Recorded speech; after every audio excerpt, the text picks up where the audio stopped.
Sa video na ito ay pag-usapan natin ang Game 2 matchup sa pagitan ng Phoenix Suns at ng number 1 seed OKC Thunder. Well, sa unang quarter, unang puntos nagmula kay Colin Gillespie sa isang jumper. Pero Lu Dort 3 ang bawi para sa Thunder. Buti na lang basket ang mid-range ni Dillon Brooks. Pero nalibre si Holmgren sa labas. Bullseye ang 3. Palitan lang ng puntos dahil tagumpay rin ang atake ni Jalen Green sa fast break. Bago sumunod ang 3 ni Gillespie. SGA umaatake na. Hindi mapigilan sa paint.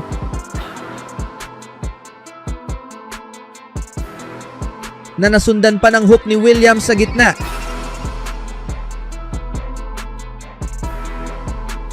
Buti na lang mahusay maghanap ng paraan si Brooks para makabawi. Pero masakit ang bawi sa kabila dahil bullseye ang 3 ni Dort. Na nasundan pa ng unstoppable play ni Jalen Williams. Timeout ang Suns. Malapit na sa 5 minuto ang natira. Good steal ang nagawa ni Caruso na naghatid sa isang easy bucket ni SGA. Bago sinundan ng signature jumper sa mid-range. Na kung saan ay niluluto nito ang lahat ng bantay ng Suns, mga kaibigan.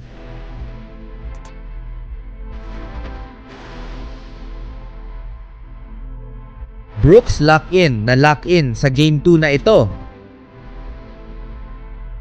Sa second quarter, 3 agad ang binitawan ni O'Neal.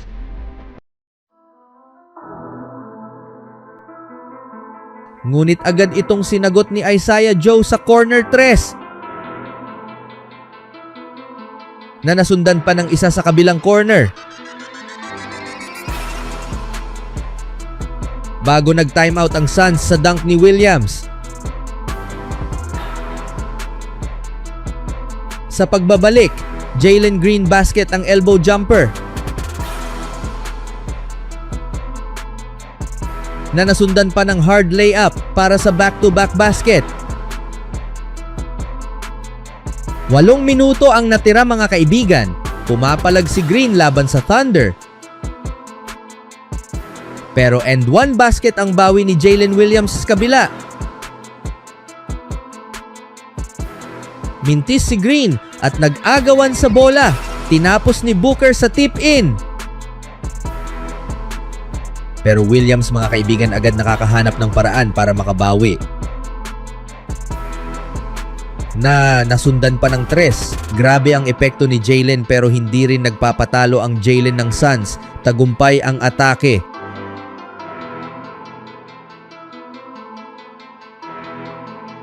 Pero timeout ang Suns matapos ang easy jumper ni SGA kay Brooks. Hindi nakaporma ang Canadian teammate. Tinuro-turo pa. Chet Holmgren mismatch ang bantay. Basket ang hook.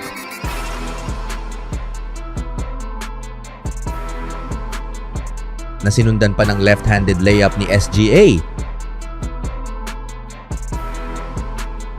Bago ang 3 ni Chet. Leading na ng double digit ang OKC. Wala nang 1 minuto ang natira. SGA gustong subukan ang depensa ng Suns. Nakitang open si Willa Ims. Bullseye ang 3. Seconds to play, nakahabol pa ng 2 si Iguodaro. Sa third quarter, easy pull up para kay SGA agad. At nakuha na nga nito ang pang 21 points sa baseline jumper.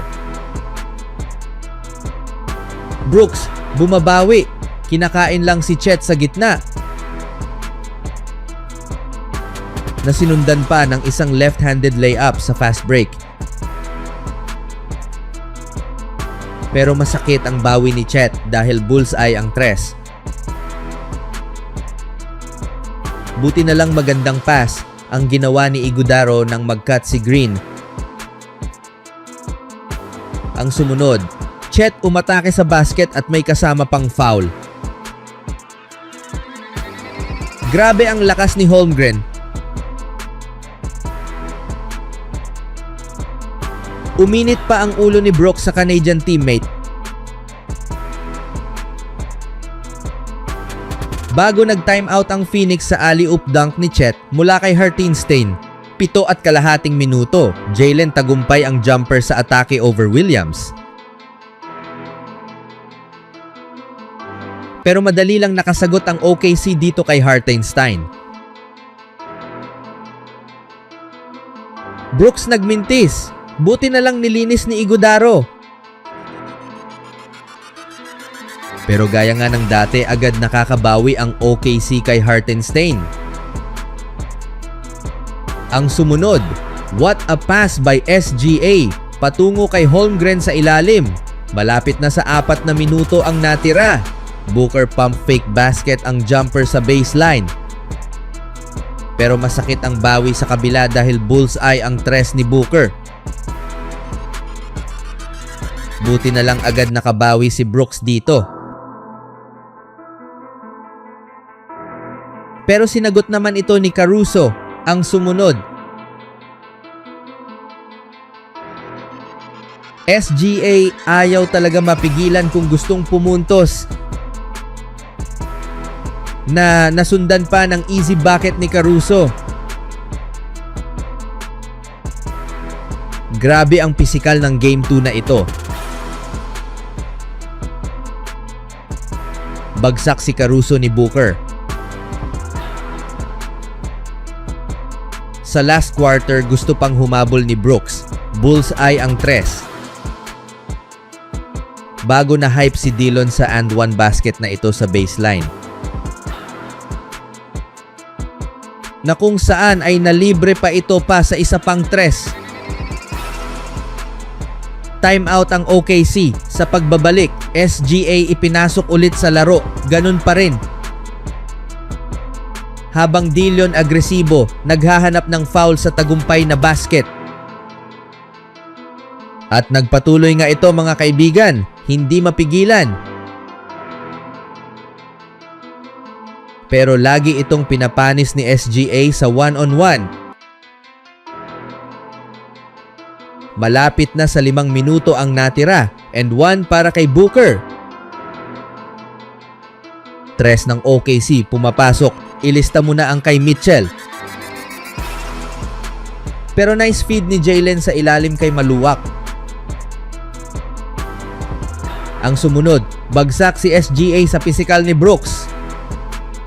Sa pagkakataon na ito, gusto ng patulan ni Dort si Dillon. Sa pagbabalik, mainit pa rin ang OKC sa labas at sa loob ng paint, kaya sa huli natalo pa rin ang Suns sa Game 2.